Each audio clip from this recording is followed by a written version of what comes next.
Okay, so today obviously it's a little bit different. We're reviewing the Jaguar I-Pace.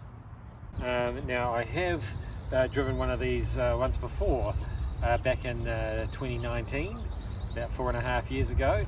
So yeah, it'll be interesting to see what's changed. But just remember, I'm not a car guy, so I'm not really going to be talking about the car stuff so much, but I am a tech guy. So let's go in and see how I'm kind of impressed by what this car doesn't have more than the things that it does have. I'll explain more shortly. First, let's take it for a spin.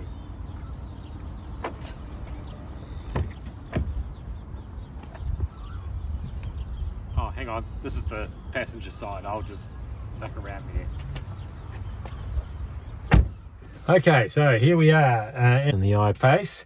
And so straight away you can see, as soon as you get in, you get shown this display on the driver display here of how much charge is left in the battery and what your range is. This is crucial with an EV, of course.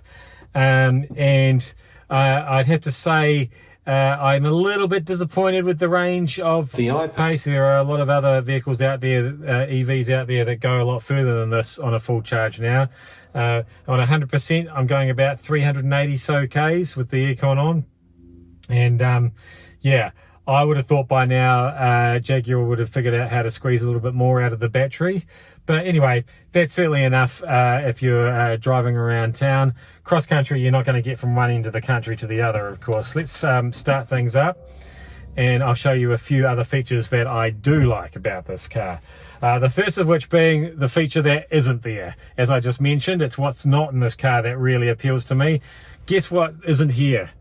There's no massive tablet display sort of welded into the console and sticking up, right in the middle of everything. No, instead we've got three much smaller displays, and they're much more subtle, and it all works much more like a normal car, if you like. They don't have to shout out, "It's an EV!" So starting down here, it's your climate controls, which includes seat warmers in this vehicle as well. So you've got a touch screen, so you can divide it up into different zones. There are different people in different parts of the car can control their temperature and stuff, as well, as you'd expect. And then these push and pull controls to access the seat warmers as well. Then we've got this main display here, or the upper display as they call it, and you can add or remove different widgets here.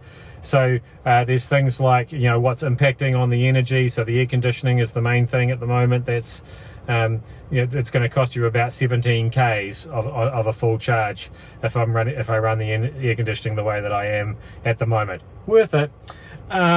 So yeah, that's all completely customizable, and it's an easy access to things like the navigation system, which is built into the car. And the car has its own SIM connected to the network. Those maps are being updated regularly, as is the car's software as well. But of course, there's also Apple CarPlay and Android Auto are options as well, if you want to let your phone take over and do things like use Maps on your iPhone, or Google Maps on your Android.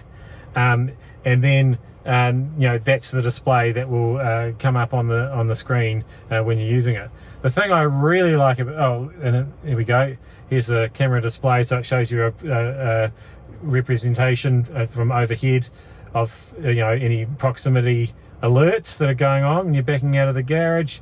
And here's the reversing camera, and this is quite cool. The reversing camera, don't you just hate a dirty reversing camera when you get in?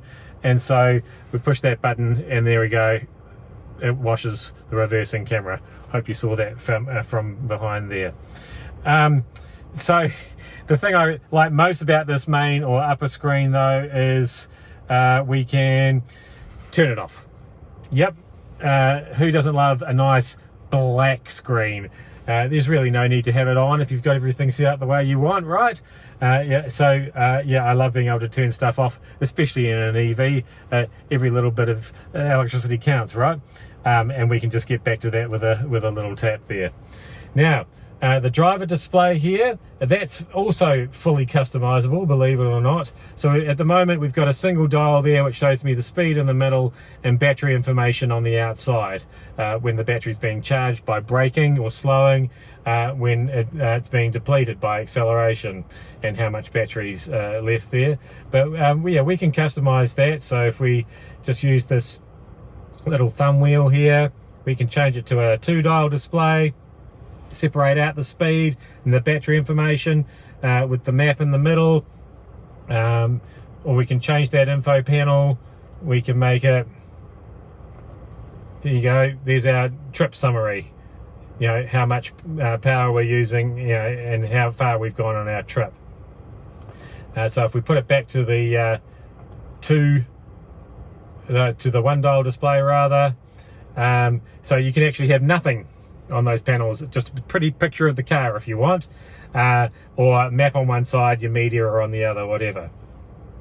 There is kind of a fourth display as well. I don't think you can see that from the back seat, guys. It's really only for the driver. There's a heads-up display in the windscreen showing me my speed. It'll flash up the title of every new track that plays, so I know who's singing whatever song.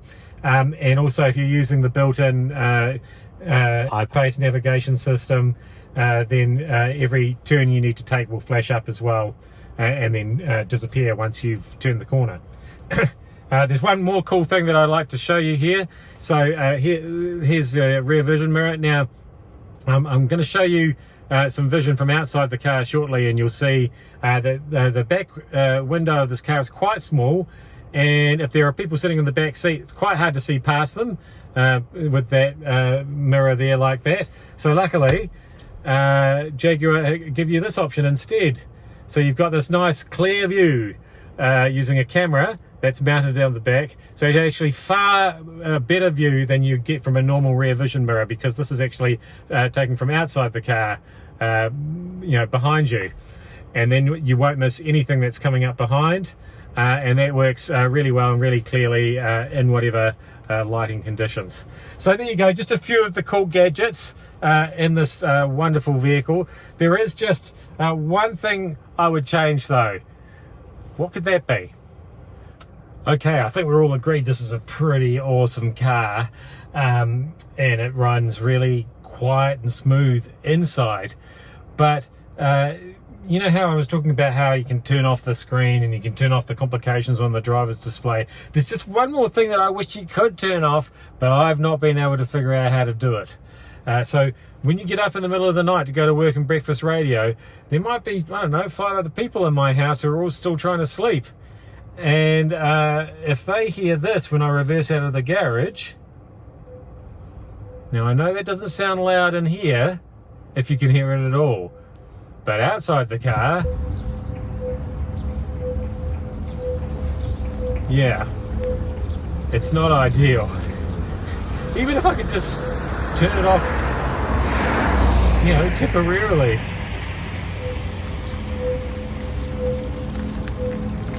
But unfortunately, I guess it's just a safety feature I'm gonna have to live with. Oh well, how about my parallel parking?